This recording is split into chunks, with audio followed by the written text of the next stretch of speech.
Hai Fivers, kembali lagi di Pokema Podcast KC5 dengan aku Olivia atau yang bisa kalian panggil Olive. Akan nemenin kalian di episode 2 Pokema ini. Hari ini kita kedatangan bintang tamu terkece D5 nih. Kira-kira siapa ya? Penasaran kan? Tonton sampai habis ya.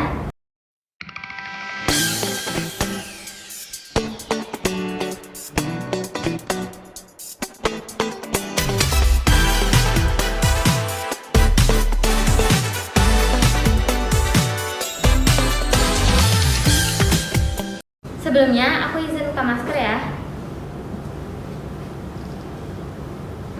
Teman-teman, ada yang pernah melanggar aturan sekolah atau masih bingung tentang tata tertib sekolah nggak nih? Sebenarnya tata tertib sekolah itu kayak gimana sih sistemnya? Dan bagaimana detail dari tata tertib sekolah yang diterapkan di SMPN 5 Bandung ini? Nah, yuk kita bahas di podcast kali ini. Dengan bintang tamu kali ini adalah Bu Juju.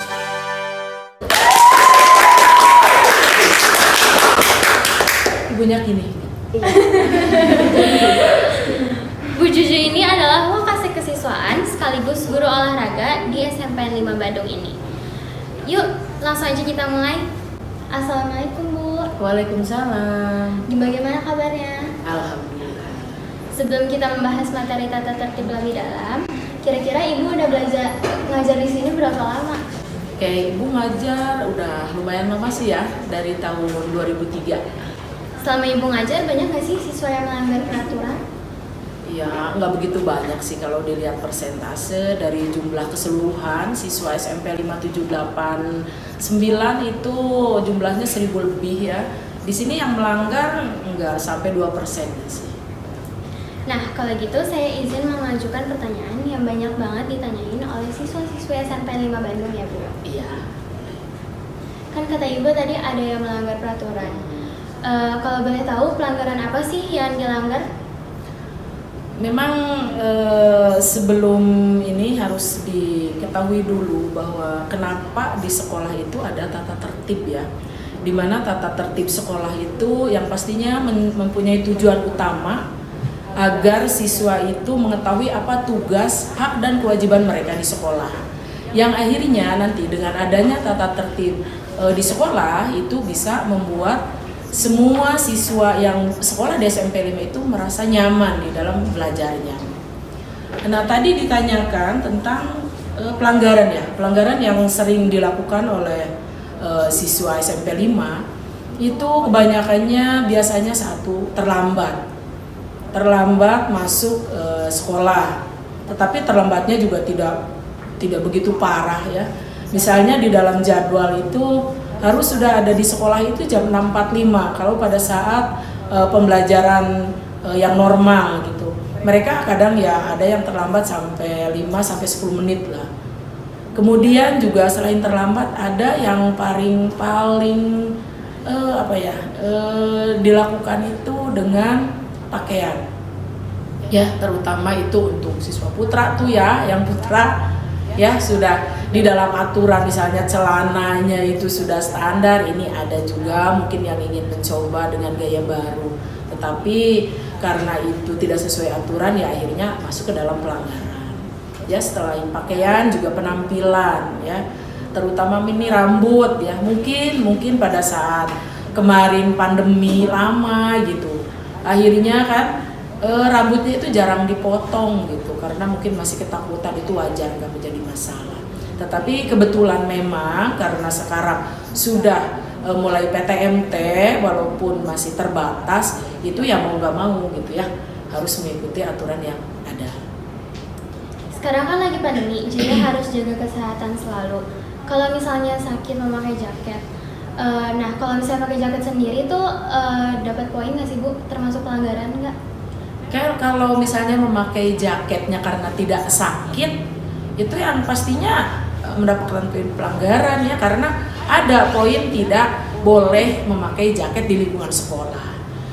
Tapi nanti si petugas itu harus bertanya dulu, siapa tahu memang dia membawa surat izin dari rumah, dari orang tuanya, atau memang misalnya sudah mendapatkan izin dari piket.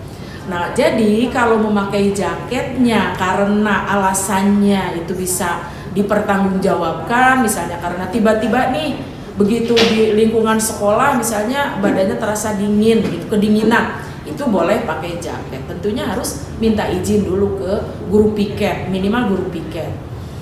Nah, nanti tindakan yang akan dilakukan itu karena sedang masa pandemi itu kan, biasanya si siswa tersebut itu langsung dimasukkan ke ruangan UKS ya. Di situ kemudian nanti dicek lagi suhunya, karena kan pada saat masuk juga sebenarnya sudah dicek suhu gitu kan. Kalau misalnya ada suhunya yang melebihi suhu normal, itu biasanya langsung dimasukkan ke dalam ruangan isolasi, ke ruangan UKS ya. Di situ nanti akan dipanggil orang tuanya untuk segera dibawa pulang. Jadi kalau memang betul siswa itu sakit, ya sebaiknya istirahat saja di rumah, tidak usah di sekolah. Nah, kita kan tahu di sekolah ini ada peraturan-peraturan yang harus kita taati. Di masa pandemi ada nggak sih peraturan tambahan selain kalau misalnya udah sakit mending gak usah masuk sekolah? Oke, yang pastinya di masa pandemi itu memang prokes ya, protokol kesehatan harus dilaksanakan.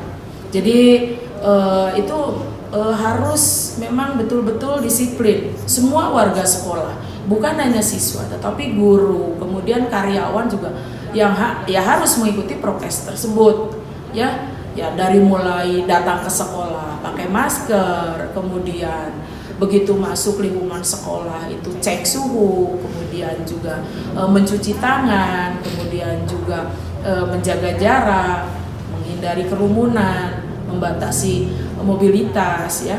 Kemudian di sini juga yang paling penting nih pada saat di kelas ya, pada saat misalnya ada jam istirahat itu ya jangan sampai bergerombol gitu ya, ngobrol kemudian maskernya dibuka gitu. Ibu kan juga tahu nih belakang ini banyak banget remaja sekolah yang udah mulai pacaran. Kalau pacaran sendiri itu termasuk pelanggaran nggak sih Bu? Pacaran ya, istilah pacaran ya sebenarnya kurang tepat ya untuk usia kalian itu istilah pacaran gitu ya, karena kalau yang ada di benak kalian pacaran coba seperti apa coba? Nongkrong, jalan-jalan yang pastinya berdua mungkin ya. Jadi laki-laki perempuan ya. Nah, jadi sebaiknya untuk usia kalian jangan dulu berpacaran. Kalaupun mau berteman saja. Dimana kalau berteman itu bisa saling memberikan support ya, bisa saling menyemangati. Kalau berpacaran kenapa sih usia? Mungkin di dalam benak kalian, kenapa sih Bu kok usia SMP nggak boleh pacaran ya?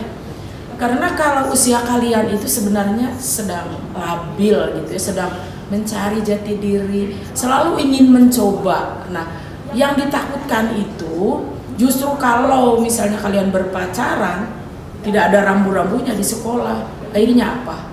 Akhirnya melakukan hal-hal yang tidak diinginkan, karena kalian itu belum bisa membedakan mana sih yang baik, mana sih yang nggak baik gitu ya. Jadi usia kalian memang itu harus selalu diawasi, mau tidak mau itu harus selalu di bawah pengawasan. Kalau kalian di sekolah pengawasannya oleh guru, ya. Kalau kalian di rumah ya itu mah oleh orang tua. Jadi kalau menurut Ibu jangan ada di dalam kamus kalian cita-cita mempunyai pacar di SMP 5 ya. Nanti ada waktunya ya, biarkan kalian itu sekarang mau fokus aja untuk belajar. Kalau berteman boleh. Kalau misalnya ada yang ketahuan pacaran, tindakan dari sekolah sendiri bagaimana Bu? Tindakan dari sekolah ya, kalau pacaran misalnya baik itu dilakukannya di lingkungan sekolah ataupun di luar, yaitu pastinya akan diproses ya sesuai dengan aturan yang ada, kemudian konsekuensinya yang ada. Karena Ibu yakin semua siswa SMP 5 itu sudah mengetahui apa yang boleh dilaksanakan dan apa yang tidak boleh dilaksanakan. Dan mereka juga harus tahu kalau misalnya hal itu dilaksanakan itu pasti ada konsekuensinya. Contoh tadi nih katanya pacarannya sampai di mana dulu ya. Jadi kalau dalam arti pacaran yang sudah menjurus ke hal-hal yang sudah melampaui batas ya, itu yang pastinya akan segera ditindak. Dari mulai teguran, kemudian juga peringatan, kemudian juga mungkin pemanggilan orang tua gitu ya, sampai nanti mungkin dikembalikan lagi saja ke orang tua. Ya, Bu. Remaja seumuran kita kan sering tuh nongkrong, jalan-jalan. Gimana Bu kalau misalnya ada siswa yang nongkrong atau jalan-jalan tapi masih pakai atribut sekolah kayak seragam ataupun bahkan jas OSIS PK? Waduh, sebaiknya jangan ya.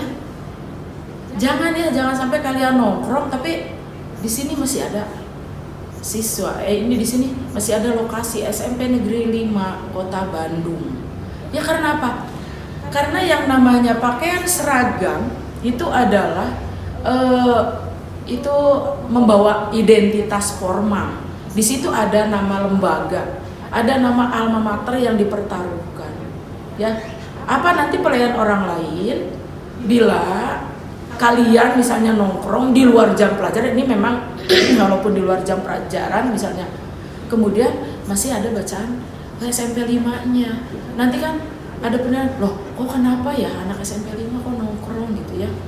Kecuali misalnya kalian itu didampingi orang tua ya, misalnya pergi ke mall nih mau mencari misalnya kelengkapan untuk belajar, tetapi karena memang kalian dengan orang tua memakai seragam itu nggak menjadi masalah. Yang tidak boleh misalnya kalian dengan teman-teman nih pergi ke mall atau misalnya nonton masih pakai seragam, itu ya jangan lah. Jadi takutnya ada kejadian-kejadian yang tidak mengenakan, itu langsung tersorot tuh, langsung ketahuan. Oh ini nih anak SMP 5 misalnya ya. Misalnya di tempat umum nih kejadian, misalnya kalian mengeluarkan kata-kata tidak sopan nih ya, ngobrolnya itu memakai bahasa Sunda tapi bahasa Sundanya tidak sopan. Kemudian suaranya berteriak-berteriak ya. Kemudian juga misalnya pokoknya melakukan hal-hal yang tidak terpuji, itu kan bisa langsung ketahuan ya oleh masyarakat luar. Jadi akhirnya di sini hanya sebagian kecil yang membuat kesalahan, akhirnya lembaga yang kena. Oh tuh anak SMP 5 misalnya, anak SMP 5 tuh misalnya melakukan hal ini di tempat ini gitu ya. Itu jadi janganlah.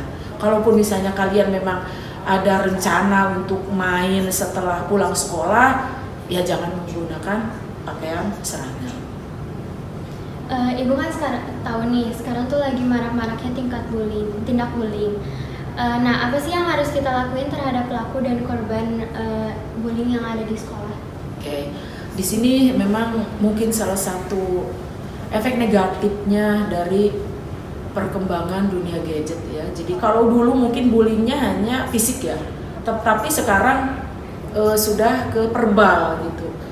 Dan di mana kalau dilihat baik dari si pelaku maupun si korban itu kedua-duanya juga ada semacam kelainan. Bukan kelainan, untuk si pelaku sendiri mungkin dia biasanya itu di rumahnya itu diperlakukan menurut dia kurang adil, akhirnya menekanlah teman-temannya di sekolah. Itu untuk si pelaku. Nah untuk si korbannya sendiri, kalau dia sudah kena perundungan, itu nanti akan minder, akan tidak percaya diri, kemudian akan dia selalu cemas, kemudian dia selalu penakut gitu ya, takut gitu, dia mau melakukan ini takut ya.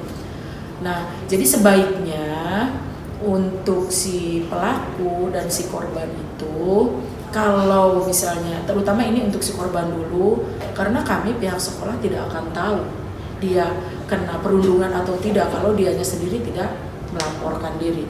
Kalau kejadian itu memang dialami di sekolah, sebaiknya yang si korban itu secepatnya ya itu melaporkan. Di sini boleh ke wali kelas, boleh ke guru BK, boleh ke kesiswaan. Supaya apa? Supaya cepat ditangani. Ya. Kemudian nanti untuk si pelakunya sendiri, kalau misalnya dia memang jelas-jelas melakukan perundungan terhadap temannya, baik itu ke adik kelas, ke kakak kelas atau ke sesama temannya di kelas itu sendiri ya, itu ya akan ditangani sesuai dengan aturan yang ada di sekolah ini ya, dari mulai pemanggilan, kemudian pemberian pembinaan sampai mungkin nanti dikembalikan lagi ke orang tua. Ibu, kalau misalnya bullyingnya ini terjadi di sekolah, namun korban dan pelakunya ini adalah siswa SMPN 5, tindakan apa yang akan dilakukan oleh sekolah terhadap korban dan juga pelaku? Oke, kalau tadi mah di dalam sekolah ya kejadiannya ya. Sekarang kalau misalnya di luar sekolah nih, misalnya pulang sekolah, misalnya biasanya ini yang melakukan bullying itu biasanya kakak kelas ya, kakak kelas ke adik kelasnya, karena mereka merasa oh ini aku kakak kelas punya kekuasaan gitu ya. Ini adik kelas ini bisa misalnya bisa dikuasai, akhirnya menjadi tertekan gitu ya. Nah ya itu tadi ya, kalau merasa ada yang membuli itu kan pasti perasaannya tidak nyaman ya. Itu ya harus segera melaporkan. Kalau kejadiannya di luar sekolah, itu cepat lapor ke orang tua. Nah orang tua sendiri harus cepat berkoordinasi dengan pihak sekolah. Jadi jangan sampai anaknya ini udah melaporkan ke orang tuanya tidak melaporkan ke sekolah, ya tetap sekolah nggak tahu. Ini kan kejadiannya di luar.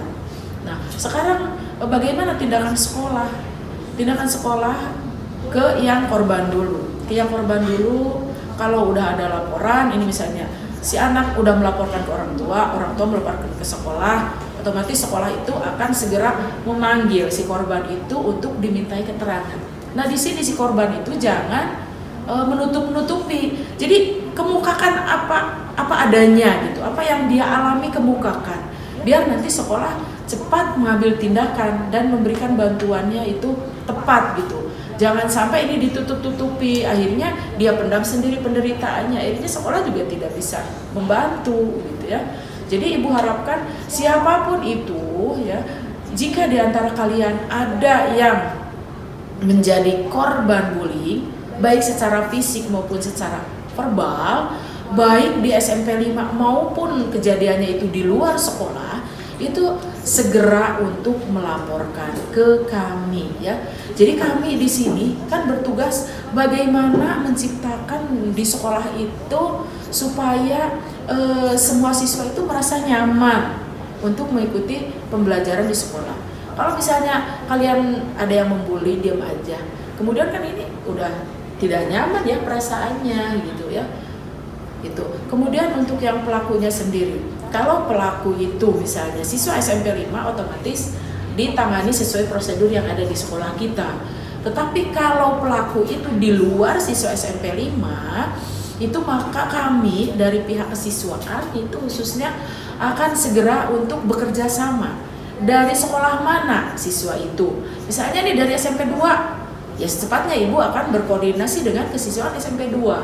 Di situ akan ibu menginformasikan kejadiannya seperti ini misalnya, tapi ada bukti yang otentiknya gitu, yang pastinya nanti akan sama-sama menangani kejadian tersebut gitu. Jadi jangan sampai terulang dan berlarut-larut untuk masalah perundungan ini, karena memang itu sangat-sangat tidak baik.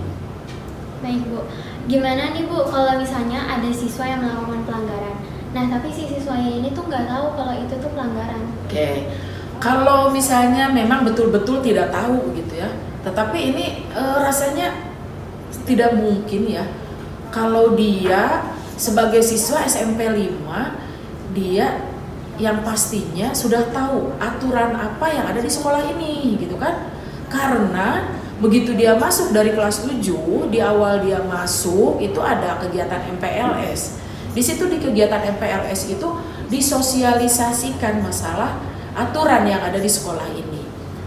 Ini mungkin ini bisa saja dialami oleh siswa pindahan, ya kan? Nah, misalnya siswa pindahannya ini pindahnya di kelas 8. Begitu dia mungkin baru masuk, dia tidak tahu misalnya bahwa masuk sekolah itu misalnya jam 6.45. Dia mungkin datangnya jam 7.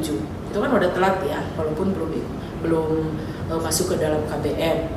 Atau misalnya dia memakai seragam tidak sesuai ya dengan yang ada di SMP 5 gitu. Nah, kalau alasannya memang dia betul-betul tidak tahu, itu ya dikasih tahu dulu gitu kan. Dikasih tahu dulu bahwa aturan yang ada di sini begini. Kemudian nanti diberikan jeda, diberikan waktu sampai dia memahami, kemudian dia bisa menerapkan aturan itu. Tetapi kalau misalnya siswa itu memang asli di SMP 5 dari kelas 7-nya itu masuknya itu ke SMP 5 ini tidak mungkin dia sampai tidak tahu. Baik Bu. Ya. Kalau sebaliknya kalau misalnya ada siswa yang melakukan pelanggaran, nah dia udah ditegur nih Bu, udah dibilangin baik-baik, siswanya malah masih nyalak dan juga ngotot. Kalau dia tuh nggak ngelakuin pelanggaran, tindakan yang harus kita lakuin kepada siswa tersebut tuh apa? Oke. Ya, sebetulnya kalau siswa melakukan pelanggaran itu pastinya ada di dalam catatan petugas tatib ya. Di sini yang dilibatkan itu adalah pengurus OSIS, membantu kami pihak kesiswaan untuk mencatat. Jadi pengurus OSIS itu mereka datangnya pagi-pagi secara bergiliran. Kemudian itu ada buku khusus, buku pelanggaran namanya. Nah di situ itu kalau siswa yang melanggar baik misalnya dari pakaian, kemudian dari waktu datang ke sekolah itu selalu dicatat. Nah itu catatan itu bisa dijadikan bukti ya. Jadi kami juga dari pihak kesiswaan kalau mau menindak siswa, memberikan konsekuensi terhadap siswa itu ada data autentiknya, ada data pendukungnya. Tidak bisa misalnya ibu nih tiba-tiba menghukum misalnya ini kamu udah terlambat misalnya nih, udah terlambat misalnya 3 kali berturut-turut, tapi ibu tidak mempunyai bukti, ya bisa kan siswa itu kapan Bu, mana buktinya? Nah itu seperti itu. Jadi tidak mungkin kalau dari pihak sekolah memberikan tindakan tanpa bukti yang nyata dulu, ya jadi itu. Siap Bu. Bagaimana nih Bu cara untuk menerapkan tata tertib dan sikap disiplin kepada seluruh warga sekolah? Oke, cara menerapkannya dimulai dari sosialisasi. Sosialisasi yang terus menerus. Kemudian juga melalui pembinaan wali kelas. Dimana di sini itu kalau setiap sebulan sekali itu di minggu terakhir, di minggu keempat itu jadwal jam pertama itu dipakai untuk pembinaan wali kelas. Terus itu selalu diingatkan. Kemudian juga di setiap kelas itu ditempel ya. Itu tata tertib itu ditempel biar semua warga kelas itu bisa mempelajari, membaca, gitu kan. Nah, setelah itu diperlukan komitmen bersama, ya. Jadi tidak bisa ini kalau misalnya tata tertib ini hanya disosialisasikannya oleh kami sebagai tim kesiswaan. Sementara misalnya guru yang lain acuh tak acuh ini tidak bisa. Jadi harus adanya kerjasama dari seluruh elemen yang ada di SMP 5. Dari guru, dari siswanya, dari orang tuanya, dari pimpinan sekolahnya, semuanya harus mendukung. Apa yang sudah ada aturan yang sudah dibuat di SMP 5 itu semuanya harus mendukung gitu ya. Sekarang misalnya sekolah menerapkan ini misalnya, tetapi pihak orang tuanya misalnya tidak mengetahui dan kalaupun misalnya sudah mengetahui tidak mendukung, ya susah juga ya. Kemudian selain sosialisasi terus menerus, adanya kerjasama, adanya komitmen, adanya konsistensi. Konsistensi di sini bahwa aturan yang ada di sekolah sini itu memang diberlakukan atau diperuntukkan untuk semua siswa. Jadi tidak pandang bulu nih. Di sini pastinya mungkin ada anak guru ya. Kemudian ada misalnya ada anak pejabat. Ya sama aturannya, harus mengikuti aturan yang ada di sini. Nggak bisa misalnya, oh karena ini misalnya anak guru, misalnya dia datang selalu terlambat dibiarkan, nggak bisa ya. Tetap harus mengikuti aturan yang ada. Ya dia pasti kena konsekuensi yang ada juga gitu. Jadi seperti itu. Pertanyaan yang terakhir, kalau boleh tahu apa aja sih hambatan yang dilalui sama sekolah untuk menerapkan tata tertib? Hambatan sebetulnya bukan hambatan sih ya, hanya mungkin sedikit kendala. Kalau hambatan kan itu seolah-olah besar gitu ya, yang menghadapnya besar. Kalau kendala itu hanya sedikit sekali di sini. Yaitu masih kurangnya karena jumlah siswa banyak, petugasnya itu kurang berimbang. Di sini jumlah siswanya 1.000 lebih, sementara jumlah guru karyawan itu kurang dari 70.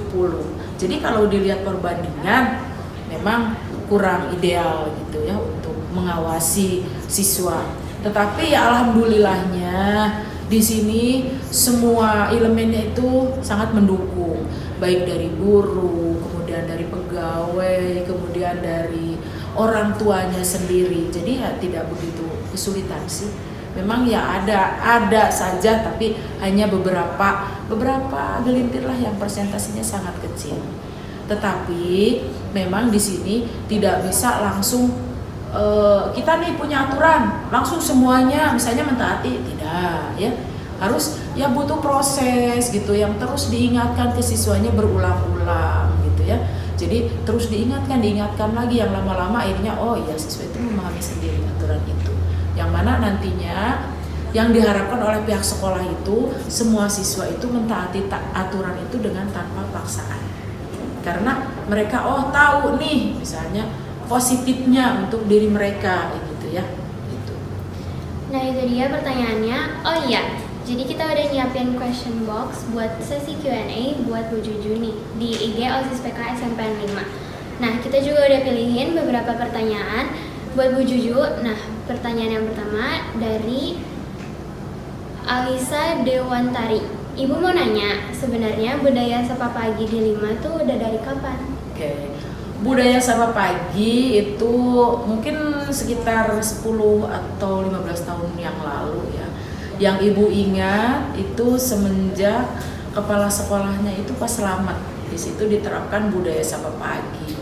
Di sini tujuannya diadakan budaya sapa pagi itu untuk menyambut para siswa yang datang ke sekolah dengan perasaan yang gembira gitu ya. Jadi di sana nanti kan ada bapak ibu guru yang menyambut kalian itu di gerbang di bawah ya. Jadi diusahakan petugas sapa pagi itu ya mukanya itu harus ceria gitu ya. Jangan sampai bapak ibu guru menyambut siswa dengan mukanya yang cemberut. Jadi nanti yang siswanya juga jadi tidak mood belajarnya. Tetapi kalau misalnya disambutnya dengan mukanya yang sempringan, kemudian diberikan salam ya, kemudian diharapkan nanti timbul motivasi ya, semangat belajarnya. Jadi rasa nyaman di lingkungan sekolah itu nanti terbina dengan adanya budaya sapa pagi gitu. Udah lama banget ya berarti ya Bu. Iya. Yang kedua ada dari Sha_only_. Kalau hari Jumat emang boleh pakai sepatu bebas ya? Kemarin lihat beberapa ada yang pakai sepatu bebas. Sebenarnya enggak ya, enggak boleh ya, karena di dalam aturan itu sudah jelas gitu ya, penggunaan pakaian, penggunaan sepatu, penggunaan atribut yang lain ya, dimana itu dari hari Senin sampai hari Jumat itu sudah ditentukan ya. Kemudian misalnya tiba-tiba ini hari Jumat kemarin ada yang memakai sepatunya beda misalnya, tidak sesuai aturan, dan misalnya kalian yang mengetahui mendiamkan saja. Kalau hari Jumat kemarin enggak salah. Ini ya kegiatan Ramadan? Bukan? Atau sebelumnya? Sebelumnya berarti belum kegiatan Ramadan nih. Kalau hari Jumat kemarin oh terakhir sekolah ya? Terakhir sekolah. Oke. Terakhir sekolah ya hari Jumat kemarin. Mungkin kami sendiri tidak terpantau ya oleh pihak sekolah. Tapi kalau misalnya terpantau itu pastinya akan ditanya dulu kenapa sampai dia menggunakan sepatu yang lain ya. Jadi kita juga saat memberikan poin pelanggaran tidak serta-merta langsung oh anak ini misalkan langsung nih pelanggaran, enggak, ditanya dulu kenapa sampai misalnya dia berbuat seperti itu. Nanti kalau misalnya jawabannya bisa diterima, oke, berarti bukan suatu pelanggaran, hanya mungkin nanti di situ akan diberikan aja teguran secara lisan gitu ya. Yang pertanyaan ketiga ada dari _Asya Amazaya. Apa tanggapan Bu Juju tentang siswa kelas 7 yang udah merokok meskipun di luar sekolah? Oke, kalau betul ada gitu ya pastinya akan segera diproses gitu ya sesuai regulasi yang ada. Makanya nih Ibu juga perlu ya kerjasama dari kalian ya. Jadi kan di sini seperti Bapak Ibu guru kesiswaan itu tidak bisa memantau apabila kalian sudah pas keluar dari gerbang SMP 5, tiba-tiba misalnya di antara kalian ada yang melihat, ada temennya misalnya merokok, kemudian tahu memang itu adalah teman kalian di SMP 5. Coba aja ambil misalnya itu ya, dipoto gitu ya datanya. Nah nanti kalian harus berani untuk melaporkan. Jadi kalian harus menjadi mitra kami dari pihak sekolah. Jadi kalau kami tidak dibantu oleh kalian, itu ya nggak akan semuanya terdeteksi semuanya ya. Jadi itu mohon bantuannya. Kalau misalnya ada yang seperti ini, ya secepatnya lapor. Tetapi lapor harus disertai buktinya. Supaya tadi pertanyaan di awal itu tidak mengelak dia melakukan kesalahan tapi mengaku atau merasa tidak melakukan kesalahan. Tapi kalau ada buktinya itu gampang saja, tinggal diberikan buktinya ini, kan misalnya gitu. Kemudian berikutnya ya pastinya pemanggilan terhadap orang tua ya. Sebelumnya itu pastinya pemberitahuan terhadap wali kelas, terhadap guru BK. Nah itu ya. Pertanyaan selanjutnya ada dari Kayla Putri Reza. Bu Juju capek nggak sih ngurus anak-anak di sekolah yang kadang suka melanggar aturan dan tata tertib? Enggak ya, enggak. Kalau dibilang capek enggak sih. Ibu mah fine-fine aja gitu karena memang tekad ibu, mungkin ibu juga sudah terpilih di kesiswaan ini merupakan amanah ya. Amanah yang ya harus dijalankan, dan juga ibu juga ingin berguna bagi banyak orang, dimana ibu sebagai guru itu ya bertanggung jawab sepenuhnya. Tidak saja orang tua kalian itu menitipkan ke SMP 5 hanya untuk menjadi anaknya pintar di akademik, tidak. Tapi yang paling penting itu bagaimana mempunyai sikap dan perilaku yang baik gitu ya. Nah itu. Jadi kalau ibu rasa semua teman-teman juga nggak akan bosen, nggak akan lelah, nggak akan capek untuk mendidik anak-anaknya, karena akan merasa bangga apabila suatu saat kelak anak-anak didiknya itu berhasil gitu ya. Jadi akan sangat bangga sekali gitu ya. Jadi itulah ibu nggak merasa capek, nggak merasa itu suatu beban untuk menghadapi anak-anak yang sering melanggar ya. Mudah-mudahan nanti anak-anak yang sering melanggar itu menjadi anak yang berhasil ya. Itu. Pertanyaan nomor 5 dari isi carat. Mengapa di sekolah harus ada peraturan yang mengharuskan serba menggunakan warna putih seperti kaos kaki ataupun kerudung? Oke. Di sini bukan dilihat dari warnanya ya, tapi dari keseragamannya dulu. Kenapa di SMP 5 menerapkan sesuatu itu harus seragam? Contoh ini kerudung, misalnya kerudung putih. Karena itu adalah hal yang paling esensial untuk menerapkan disiplin, ya, untuk melatih disiplin kalian. Kalau kalian sudah mengikuti aturan yang ada, itu sudah bisa mendisiplinkan diri sendiri, yang nantinya itu akan terbawa pada saat kalian kelak dewasa hidup bermasyarakat. Di situ ya disiplin udah terbangun, tanggung jawabnya sudah ada gitu kan. Jadi nanti tidak kesulitan lagi gitu. Kemudian tidak melanggar norma yang ada di masyarakat karena kalian sudah terbiasa untuk taat norma yang ada di sekolah. Terus kenapa memakai warna putih ya? Kalau warna putih di sini itu akan kelihatan kalau kotor. Ya, jadi kalau kotor itu akan sangat jelas. Tapi kalau misalnya warna hitam, ini ibu tidak tahu ini udah berapa minggu misalnya tidak dicuci. Kaos kaki juga sama ya. Padahal itu misalnya udah sebulan gak dicuci-cuci. Tapi karena kaos kakinya warna hitam, akhirnya tidak tahu kan. Tapi kalau warna putih itu akan kelihatan. Ini juga kan nanti efeknya adalah ke kesehatan kalian gitu ya. Jadi kalau misalnya kalian mengenakan baju yang kotor, sudah banyak kumannya gitu kan, tetap dipakai, yang nantinya akan efeknya juga menimbulkan tidak sehat di tubuh kalian. Jadi kalau yang warna putih itu jelas, kalau sudah kotor ya jelas kelihatan gitu, harus cepat dibersihkan. Pertanyaan selanjutnya ada dari Aikna. Gimana pendapat ibu untuk siswa yang selalu melanggar aturan? Pendapat ibu mungkin ini harus digali lagi ya, kenapa dia itu selalu melanggar ya. Yang pastinya kalau siswa yang melanggar itu adalah ingin mendapatkan perhatian. Sebenarnya ingin mendapatkan perhatian yang lebih. Mungkin pada saat di rumah dia mungkin jarang ketemu dengan orang tuanya, ya kan? Jarang ngobrol dengan orang tuanya. Jadi begitu di sekolah, bagaimana nih caranya supaya ada guru nih yang perhatian kan? Kalau dia melanggar pastinya misalnya ibu jadi nanya kan, kenapa anak melanggar? Nah, dia itu kan mendapat perhatian sebenarnya. Sebenarnya itu ingin diperhatikan. Jadi kami juga tidak serta-merta memberikan label ke siswa yang suka melanggar itu, ini anaknya nakal, ini misalnya anaknya bandel, tidak bisa misalnya dididik, tidak bisa diarahkan, tidak. Tapi akan diajak ngobrol dulu. Kenapa dia melakukan ini? Pasti itu ada sebabnya. Ya, itu. Pertanyaan terakhir ada dari Sarah Pahlevia. Ibu, kenapa kalau perempuan harus diikat rambutnya? Aku selama SMP kalau udah masuk kelas diurai lagi. Oke. Berarti di sini masih kurang sadar ya. Untuk penerapan tata tertibnya mungkin itu takut ya, karena takut. Jadi begitu masuk gerbang itu si rambut diikat kan ya. Nah, begitu masuk kelas diurai.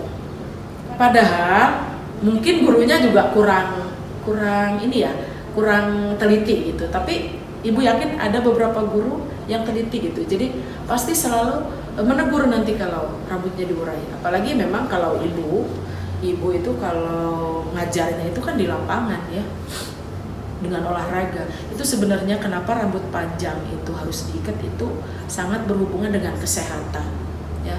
Apalagi pada saat mengikuti pelajaran olahraga. Pada saat pembelajaran olahraga, rambut yang panjang kalau tidak diikat, satu akan cepat kotor karena kena debu. Yang kedua itu bisa mengancam keselamatan jiwa kalian. Contoh, pada saat misalnya materi pembelajaran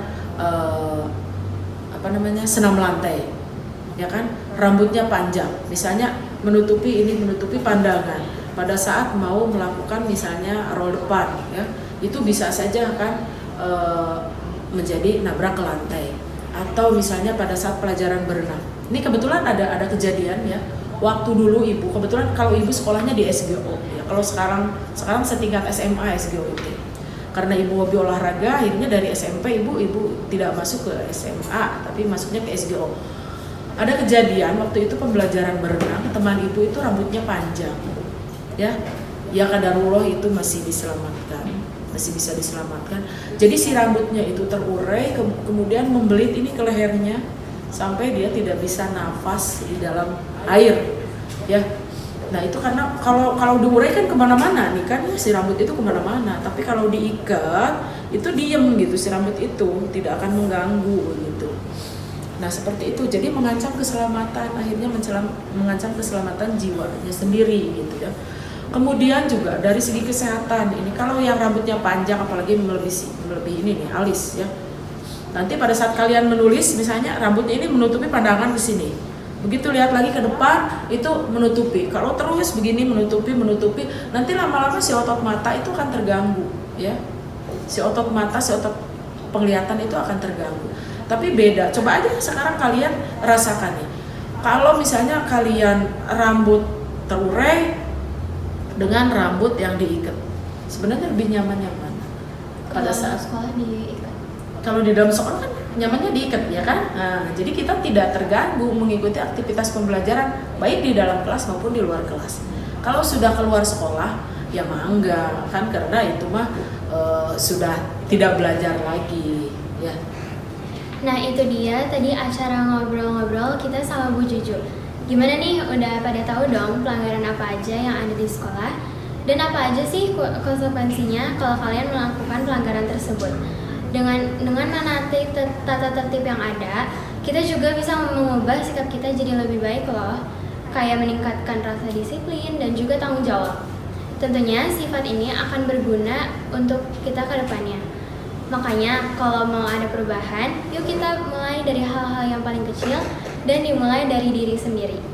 Nah Bu, kalau boleh tahu dari semua pertanyaan yang tadi udah diajuin, pertanyaan mana sih yang paling berkesan buat Ibu dan apa alasannya? Yang paling berkesan pertanyaan yang pacaran ya. pertanyaan yang pacaran. Ibu juga sempatkan seusia kalian, tapi ya pacarannya sebatas seneng-seneng aja, nggak sampai melakukan hal-hal yang melanggar norma agama ya. Kalau seusia kalian kan biasanya menyenangi lawan jenis itu udah wajar, udah alamiah, daripada menyenangi sesama jenis itu sangat dilarang ya. Nggak apa-apa, asal bisa menjaga diri masing-masing aja gitu, selama memang itu temenan ya, bukan pacaran lah, temenan yang bisa saling memberikan support, bisa memberikan semangat belajar, boleh-boleh saja sih ya. Ya hanya pesan ibu itulah, kalau misalnya pacaran di dalam angan-angan kalian sampai sudah memikirkan, aduh gimana nanti saya nikahnya dengan dia, misalnya punya anak berapa, itu jangan dulu ya, jangan dulu, usia kalian belum sampai ke situ, nanti juga ada masanya. Jadi sekarang kalian mau fokus aja lah untuk belajar. Kalau berteman kata ibu juga itu boleh, dianjurkan. Tapi kalau pacaran yang pikirannya udah kemana-mana, kepikiran orang dewasa, jangan, itu ditutup aja dulu. Ada gak nih Ibu saran buat podcast kita biar kedepannya bisa terus berkembang dan jadi lebih baik lagi? Saran untuk podcast ya, kalau bisa kedepannya itu menampilkan teman-teman kalian yang bisa menginspiratif. Kemarin kan udah nih mendatangkan Aiman ya yang berprestasi di non akademik. Nanti coba datangkan juga teman kalian yang berprestasi di akademiknya. Jadi biar berbagi pengalaman bagaimana dia belajar sehingga dia bisa berhasil. Kemudian kalau ini juga bagus juga mendatangkan kakak-kakak kelas kalian ya yang sekarang sudah di SMA, sudah di perguruan tinggi. Kalau bisa mendatangkan alumni yang sudah berhasil. Jadi biar sharing pengalaman gitu ya. Berbagi cerita bagaimana saat dia misalnya dulu sekolah di SMP 5 seperti apa, kemudian sampai sekarang dia berhasil seperti apa. Ya kalau perlu mendatangkan juga mungkin yang ininya ya, yang merasa tidak berhasil akhirnya dia menyesal gitu ya, menyesal karena tidak mempergunakan waktu yang ada dengan sebaik mungkin. Buat Bu Juju, ada nggak nih pesan buat murid-muridnya atau guru-gurunya juga boleh? Oke. Ada yang untuk murid-muridnya dulu ya. Untuk anak-anakku yang ibu banggakan, seluruh siswa kelas 7, 8, 9 ya. Pergunakanlah waktu muda kalian itu dengan hal-hal yang positif. Karena waktu tidak bisa berputar ke belakang ya. Jangan sampai nanti kalian menyesal. Karena tidak ada satu orang tua pun yang mengharapkan anak-anaknya itu menjadi orang yang tidak berhasil. Pastinya mereka melakukan kalian itu mempunyai tujuan yang positif, yang pastinya ingin melihat kalian berhasil. Dan ingat ya anak-anakku, bukan saja yang disebut berhasil itu kalian mendapatkan ranking 1 di kelas, bukan. Tetapi yang paling penting adalah bagaimana kalian mempunyai sikap dan perilaku itu yang mencerminkan betul-betul seorang pelajar yang mempunyai akhlak yang baik ya. Jadi itu akan sangat bagus apabila akhlaknya bagus, kemudian prestasi akademiknya oke. Nah, itu yang kami harapkan. Kemudian untuk rekan-rekan guru gitu. Jadi mohon dibantu juga apabila melihat anak-anak kita yang melakukan pelanggaran, baik dari sikap, kemudian perilaku, kemudian dari berpakaian, tidak apa untuk langsung diberikan pembinaan. Jadi tidak harus misalnya, oh ini mah bagian kesiswaan, tidak ya. Jadi silahkan saja kita sama-sama membina anak-anak kita supaya anak-anak kita menjadi anak-anak yang mempunyai akhlak yang baik. Sekian untuk podcast kita hari ini. Terima kasih buat Bu Juju yang sudah hadir dan membagikan pengetahuannya kepada kita. Jangan lupa untuk selalu ikuti dan support kegiatan dari OSIS PKS SMPN 5 Bandung. Dan jangan lupa untuk like, comment, and subscribe channel ini. Dan jangan lupa juga untuk follow semua sosial media kita ya. Cukup dari kita semua. Nantikan podcast kita selanjutnya. See you next time. Pokema, podcast kece 5.